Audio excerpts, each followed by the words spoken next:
야구야구 김영준입니다. 똑같이 7시즌을 뛰고 같은 나이로 메이저리그에 진출한 다르비슈, 다나카, 야마모토는 진출 시점에 통산 조정 ERA가 다르비슈 185, 다나카 159, 야마모토 185입니다. 다르비슈가 진출을 앞두고 4년 연속 200 이상을 기록했다면 다나카는 직전 시즌에 278을 기록해 고점이 가장 높았고 야마모토는 다르비슈와 다나카도 하지 못한 5년 연속 리그 1위를 했습니다. 한편 메이저리그 2000이닝 이상 투수 순위는 1위가 157인 클레이튼 커쇼, 2위가 154인 페드로 마르티네스, 3위가 148인 레프티 그로브입니다. 디그롬은 통산 155지만 2000이닝이 되지 않습니다. 조정 ERA가 150이라는 건 시대, 리그, 구장의 차이를 반영했을 때 ERA 기록이 평균적인 투수보다 50% 좋다는 걸 의미합니다. 류현진은 메이저리그 통산이 122로 117인 다르비슈와 114인 다나카보다 좋습니다. 하지만 다르비슈가 11년 동안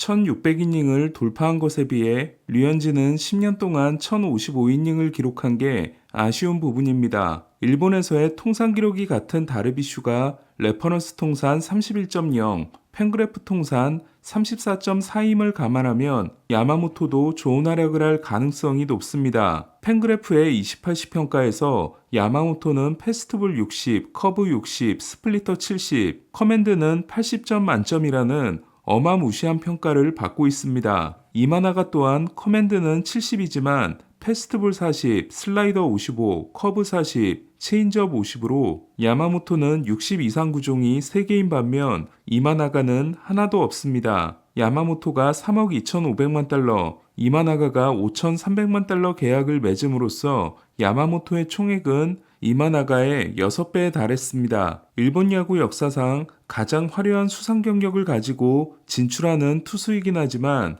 언더사이즈와 부상 우려를 제외하고도 저는 야마모토에게 2가지 변수가 더 있다고 생각합니다. 첫째는 등판 간격입니다. 워싱턴 내셔널스 유니폼을 입고 27경기 6승 13패 5.81에 그친 2022년 에릭 패디는 4일 휴식 등판이 11경기 5일 휴식 등판이 9경기 6일 이상 휴식이 7경기였습니다. 반면 30경기에서 20승 6패 2.00을 기록한 지난해 KBO에서는 5일 휴식 등판이 6경기 6일 휴식 등판이 14경기 7일 이상 휴식이 11경기였습니다. 메이저리그에서는 4일 휴식 등판이 41%, 5일 휴식 등판이 33%였던 반면 KBO에서는 4일 휴식 등판이 없었고 5일 휴식 등판도 20%였습니다. 하지만 야마모토는 더 심했습니다. 일주일에 6경기를 하면서 선발 6명을 쓰는 일본 야구의 특성상 야마모토는 4일 휴식 등판은 물론 5일 휴식 등판도 없었습니다. 발열 증세로 로테이션을 걸은 한 차례를 제외하면 야마모토의 등판 간격은 평균 7일에 달했습니다. 다르비슈는 메이저리그 진출을 앞두고 2가지 준비를 합니다. 하나는 벌크업을 통한 구속 상승, 다른 하나는 등판일 조정이었습니다. 2011년 다르비슈는 구단과 합의하에 마지막 9경기가 모두 5일 이하 휴식이었습니다. 이에 다르비슈의 등판 간격은 야마모토의 6.8일보다 훨씬 적은 5.5일이었습니다. 그런 다르비슈조차 첫 시즌에는 4일 휴식 4.06, 5일 휴식 3.53으로 휴식일에 영향을 받습니다. 하지만 다르비슈는 2년차에 4일 휴식 2.88, 5일 휴식 3.49를 기록하며 메이저리그에 완벽하게 적응했고 통산 성적이 4일 휴식 3.62와 5일 휴식 3.68로 휴식일에 영향을 받지 않는 투수가 됐습니다. 그나마 야마모토에게 다행인 건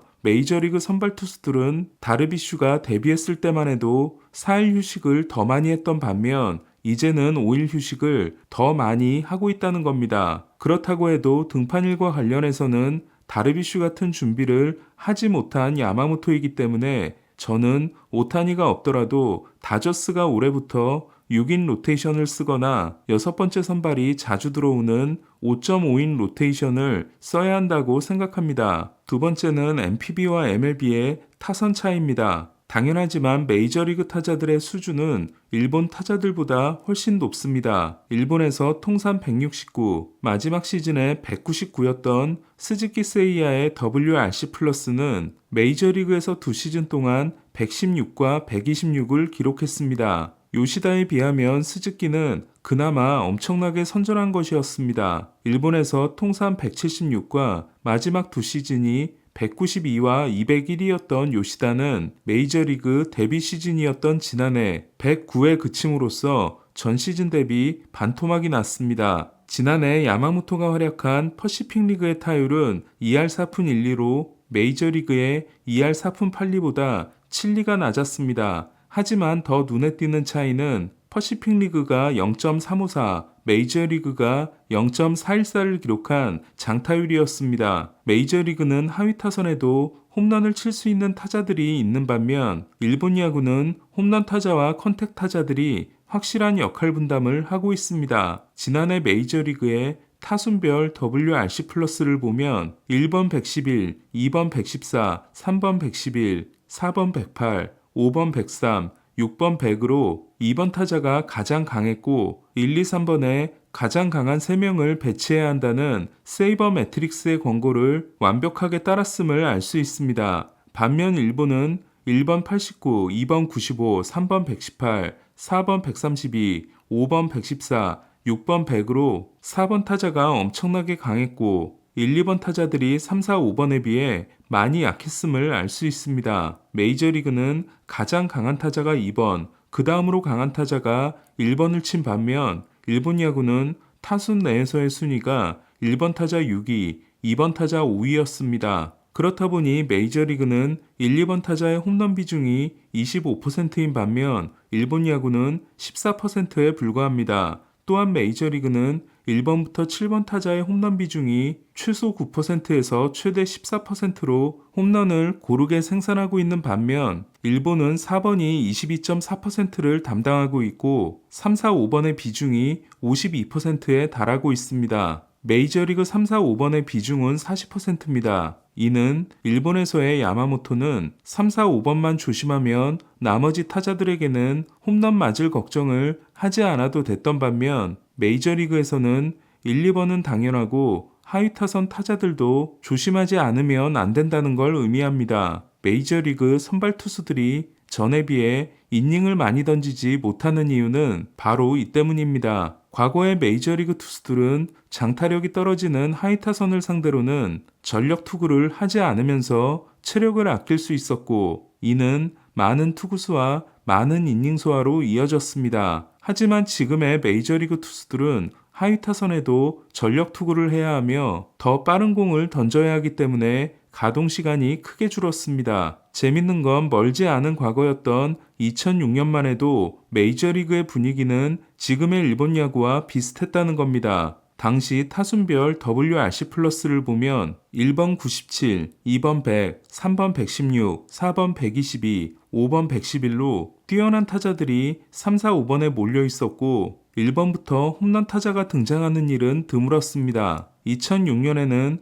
각각 6번을 한 CC 사바시아와 에런 아랑을 포함해 16명의 투수가 3번 이상 완투를 한 반면 지난해 메이저리그는 샌디 알칸타라와 조던 라일스가 3번의 완투로 공동 1위였습니다. 즉 올해의 야마모토는 2006년의 투수가 타임머신을 타고 건너와 더 대형화되고 더 무서워진 2024년의 메이저리그 타자들과 싸워야 한다는 걸 의미합니다. 야마모토는 일본 야구와 메이저리그의 차이를 극복할 수 있을까요? 야마모토에게 3억 2,500만 달러를 준 다저스와 야마모토 영입 전에 끝까지 남아있었던 팀들은 야마모토가 해낼 수 있다고 믿었거나 믿고 있습니다. 양키스가 야마모토를 놓치고 2년 3,700만 달러 계약으로 영입한 스트로머는 샌프란시스코와 엔젤스로부터도 적극적인 구애를 받았지만 양키스 유니폼을 입기 위해 자신의 요구액을 대폭 낮춘 것으로 알려졌습니다. 국제 아마추어 계약이 진행되고 있는 가운데 최고 유망주로 꼽히는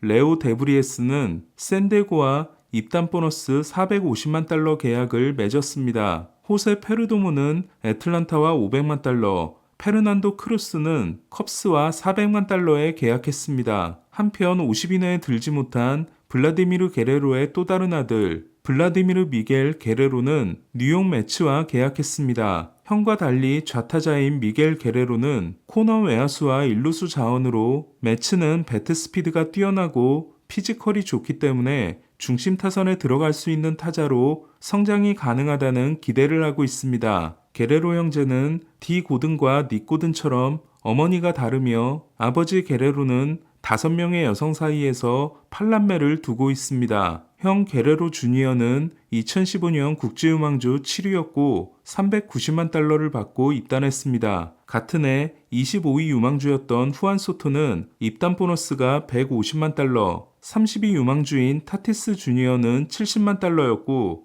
2014년에 30위 내에 없었던 아쿠냐는 10만 달러였습니다. 아쿠냐는 입단할 때 보너스도 적게 받은 데다 랜돈의 1년치인 3,900만 달러를 받고 지금까지 승리 기여도 25.9를 기록했으며 2028년 30세 시즌까지 연간 1,700만 달러를 받는 계약이 5년 더 남아 있습니다. 오늘 소식은 여기까지입니다. 야구야구 김영준이었습니다.